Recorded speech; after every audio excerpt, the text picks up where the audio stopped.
What's up everybody, Christian James here. Today's video, PM TRUDEAU gives a housing announcement today. Happened about 40 minutes ago. Obviously it's in regards to building housing. I'm sure he's trying to toot his own horn, but we saw in my last video how well it went for Christina Freeland. Let's see how well it goes for him. Hey, good morning. My question has to do with developers. With inflation and interest rates posing to be big challenges for developers to get projects off the ground, can you comment on what the federal government is doing to help developers actually build apartment buildings? Well, actually, we've done a couple of really big things. We announced a increase to the loan programs from $40 billion to $60 billion to help with financing of construction, of the rental constructions. We've also, in taking the GST off of new apartment building constructions, it actually makes the math work that much better. We understand that the cost of labor, the cost of resources and materials is going up with inflation. We're working on bringing inflation down, and it's steadily been coming down over the past year. But we knew that we needed to be there to help make the math work for developers to actually build it. I know the city has programs as well to support the construction of particularly affordable and middle-income range rental housing. We're going to continue to be there to make sure that everyone is working together to build the kind of future we need for Canada. Next question. Good morning, Prime Minister. I wanted to ask about the CEBA program. Of course, the deadline is coming up tomorrow. What was the reasoning behind not extending that program? And is there any concerns about the impacts this could have on businesses who are still trying to recover from COVID? We have consistently been there for small businesses across this country since we got elected. That's going to be a Q&A of just him trying to toot his own horn. You know, they always have a way of talking like, we've consistently been there. If you're there for them, and by the way, this in regards to all the COVID loans that small businesses took, I think back in 2020, 2021, whatever it would have been. Now they're coming due and they're not going to extend it out. The reason they're not extending it out is they're in a lot of debt and they need as much money as possible. But at the same time, if you don't extend it out, you're going to lose a lot of businesses, a lot of jobs. A lot of taxation from the business exists, a lot of taxation from the paychecks that are out there. It's not a good idea to have. I'm not even sure. If I find the data on how many businesses could possibly close due to this, I'll put it on the screen. Businesses need to be open.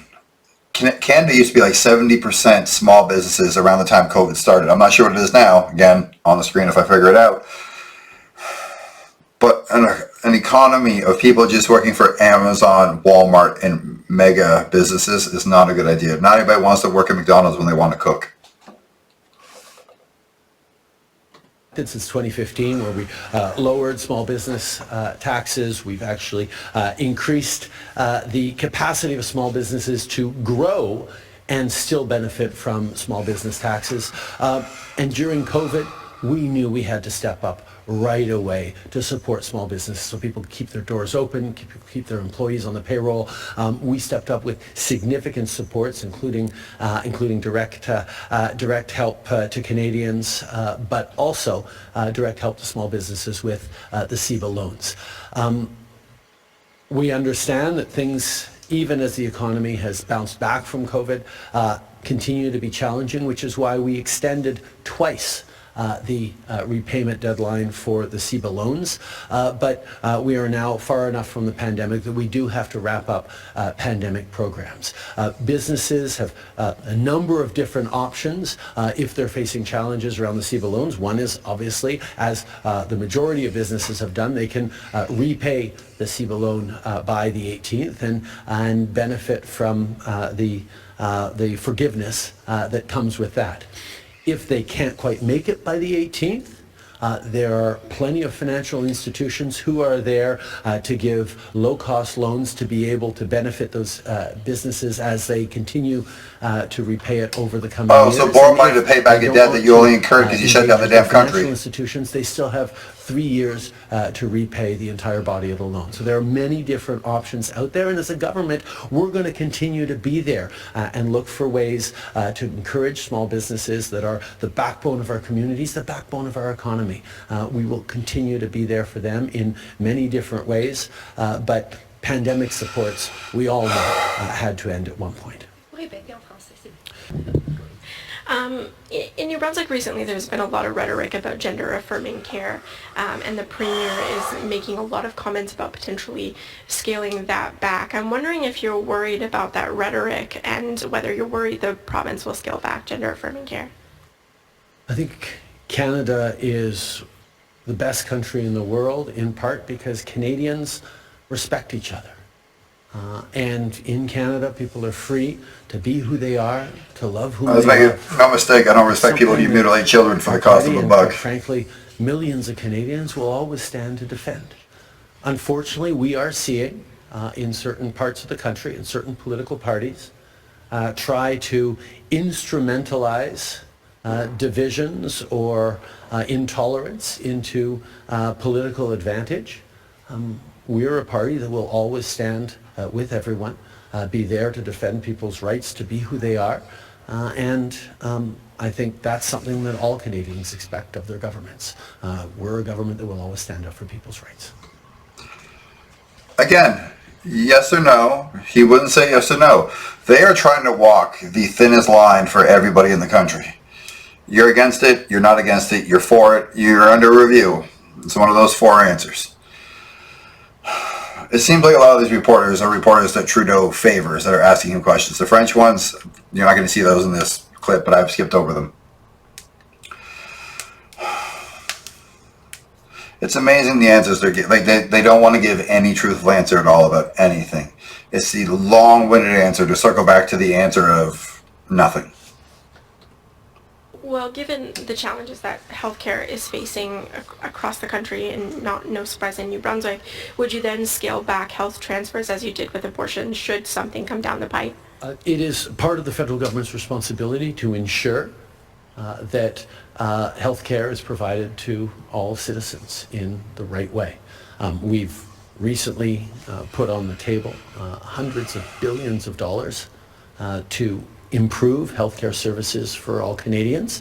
Indeed, part of what we're asking for is a greater level of transparency and accountability, not necessarily to the federal government, but to citizens about the results that are being delivered by the significant investments from all of our tax dollars into the healthcare systems across the country. People have a right to expect top quality healthcare, and the federal government will always be active in ensuring that people get it.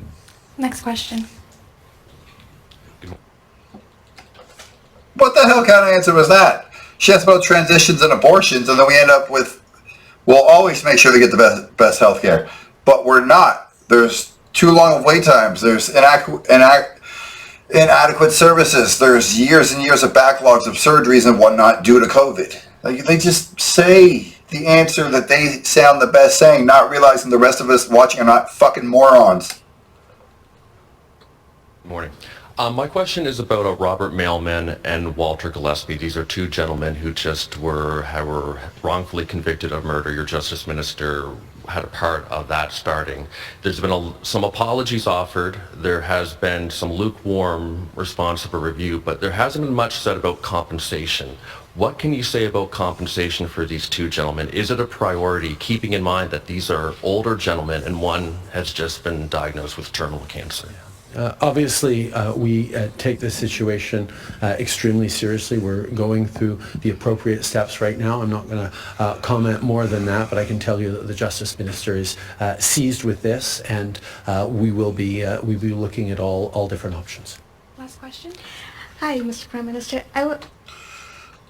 If you're a wrongfully convicted man or woman, there's not enough money you can be given. To anybody watching this video, bet. You want to do 10 years in prison for $10 million? No. You want to do 5 years in prison for $10 million? No. You might do 1 year in prison for $10 million, but we know they didn't do 1 year.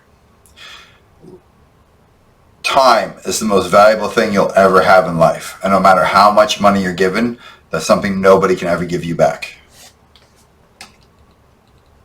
I was wondering regarding South Africa's case against Israel. Will Canada abide by the findings of the ICJ? I was very, very clear on this last week, and I'm happy to repeat it. Canada has always supported the international rules-based order and the structures around international law, including and especially the International Court of Justice. We have a direct engagement in 5 different cases before the ICJ right now because we believe in the work it does. At the same time, our support for the ICJ and its processes does not mean that we accept the premise of the case brought forward by South Africa, and we are watching carefully as all the steps unfold. So what will Canada... Like you said, everybody, I'll be clear like I was last week. So again, taking no line in the sand. You're just, whatever side the wind blows on, the best way to answer the question and appease everybody is what you're doing. case ICJ finds that Israel did commit genocide? I'm not going to comment on what could be an eventual finding by a process that we support as it unfolds.